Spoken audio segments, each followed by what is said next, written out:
You ever notice how people these days don't really want the truth anymore?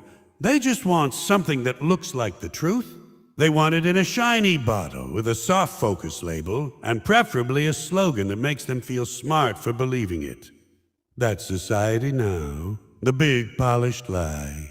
We used to polish our shoes, now we polish our bullshit.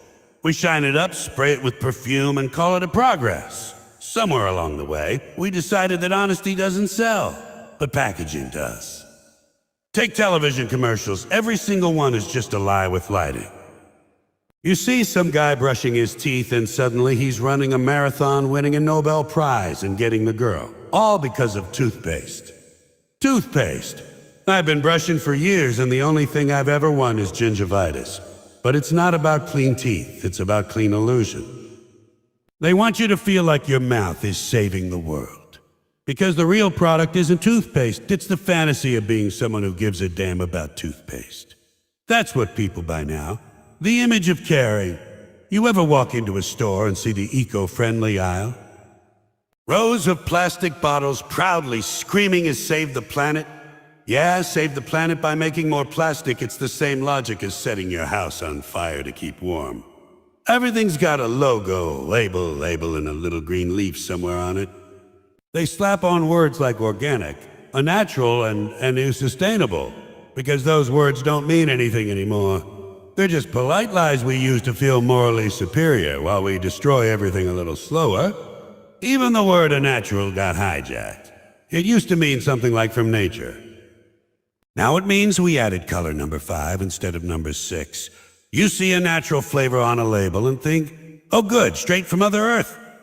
No, straight from a lab in New Jersey, with a guy in a white coat and a minor god complex. The only natural thing about it is your gullibility. And it's not just products, it's people. People are packaging themselves now. You've got resumes, profiles, image consultants, all designed to help you look more authentic. You need a coach to help you look real. The moment you have to schedule authenticity, you're done. Folks don't even live lives anymore. They run advertising campaigns. You ask someone how they're doing, and they give you their personal slogan. Living my best life. No, you're not. You're barely living your real life. We've become so addicted to image that we treat reality like it's optional. Everyone's got their public version and their actual version.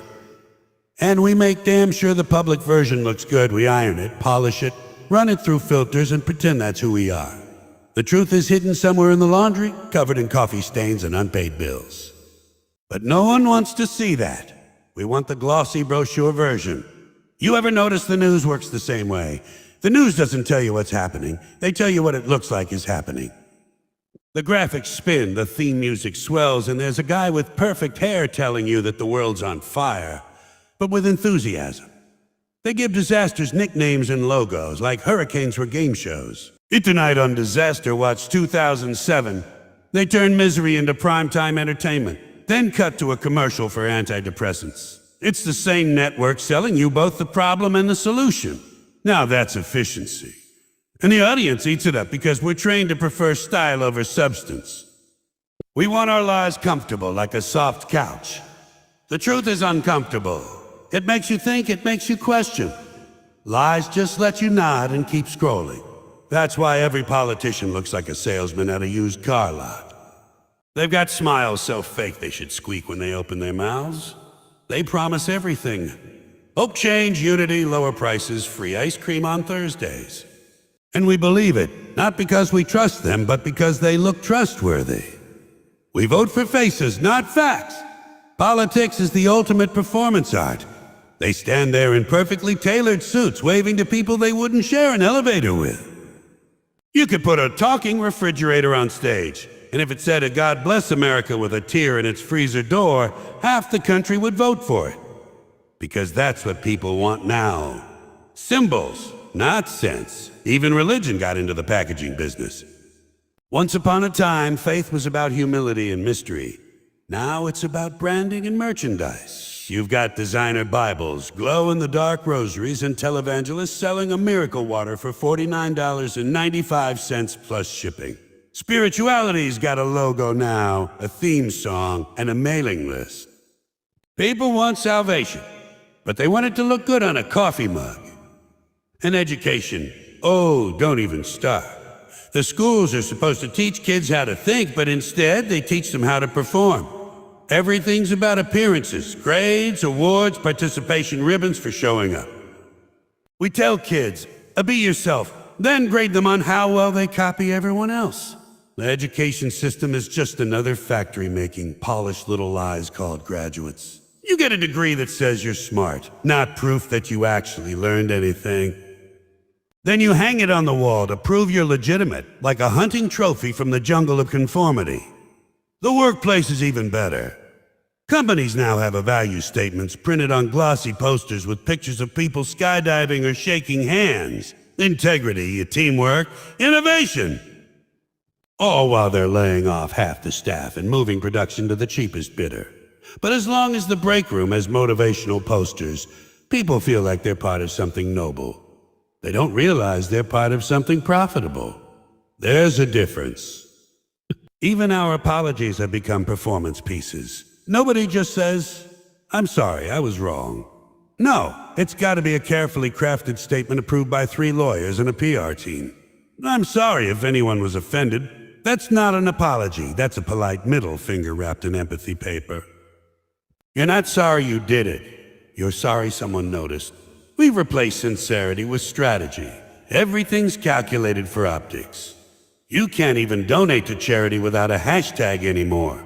People don't give because it's right. They give because it looks right. We've turned kindness into a marketing campaign. Oh, look at me. I'm helping. Yeah, we see you, Mother Teresa with a selfie stick. Even relationships aren't safe from the polish. Couples used to have problems, fights, misunderstandings. Now they have photo opportunities. You see them online holding hands on vacation, smiling at sunsets. 2 minutes later, they're arguing over who forgot to pack the charger. But you won't see that part. You'll see the filtered version. Because love apparently only exists in good lighting. And the language. The language has been scrubbed so clean it squeaks. Nobody dies anymore. They pass away. Poor people aren't poor. They're economically disadvantaged. Lies aren't lies. They're alternative narratives. We've turned plain speech into a linguistic beauty contest. Everything's been washed, rinsed, and softened to avoid offense. The truth might hurt feelings, and God forbid we bruise anyone's ego. You can't call a thief anymore. You have to say he's ethically flexible. We're living in a world where everyone's pretending, and we all know it. But we keep pretending not to know. It's like a giant masquerade ball, and the masks are glued on. You don't even take yours off in the shower anymore. You might not recognize yourself. We spend so much time curating our identities that we forget to have one. People don't live. They display. Remember when folks used to fix things when they broke? Now they replace them, including people. You break a friendship, block it, break a marriage, swipe again. We treat life like a catalog. You just flip the page when something gets inconvenient. Real connections take effort, and effort doesn't photograph well. The world doesn't want depth. It wants decoration. Even food got fancy. It's not enough to eat anymore. You have to document the meal like it's an archaeological discovery. People take 10 pictures before the first bite, then complain the food got cold, and the restaurants play along. You ever get a dish that looks like a museum exhibit? 3 peas and a drizzle of sauce arranged with tweezers by a guy named Chef Schuyler. They call it a modern cuisine. I call it starvation with a garnish. But it looks good on a plate, and that's what matters. Meanwhile, the real world crumbles behind the curtain of presentation. The streets are dirty, the air is thick, the systems are broken. But don't worry, we've got apps to distract you from noticing. As long as the illusion's shiny, no one asks who's polishing it or what's being hidden underneath. The lie isn't the problem anymore, the lie is the product. And we buy it willingly because truth is bad for business. You know what's funny? People say you can't handle the truth. No, they can handle it, they just don't want it. The truth doesn't match the decor. It's messy, uncomfortable, and it doesn't fit in a 30-second 80s spot. Lays, though, they come with theme music and a coupon. So we keep playing along, pretending the Emperor's new clothes are fabulous. even though everyone can see his ass hanging out. And if you point it out, you're the problem. You're a negative. You're a toxic. We've confused honesty with a... The only acceptable opinions are the ones that come pre-approved with a smiley face. You can be fake all you want. Just don't be real in public. We've turned the whole world into a giant commercial and everyone's a product. You've got your personal brand, your image strategy, your market value. You're not a person, you're a pitch. And if you stop performing, people stop listening. Because that's what society taught us. Attention is currency and authenticity doesn't pay. And yet under all that polish, people are more anxious, more lonely, and more confused than ever. You can shine a lie as much as you want, but it still doesn't fill the hole. The polish wears off, the mask slips, and suddenly you realize you don't even know what's underneath. You've been pretending so long you forgot what it felt like to just be. That's the real tragedy of it all. We traded meaning for marketing.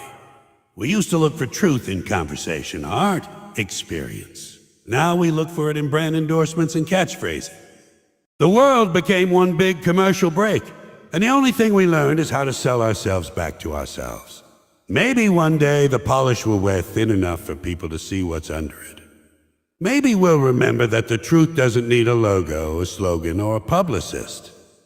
It just needs someone brave enough to say it, even if it doesn't sound nice. Until then, we'll keep buffing our illusions and pretending the reflection is real. Because that's what society does best. It doesn't fix problems, it polishes them.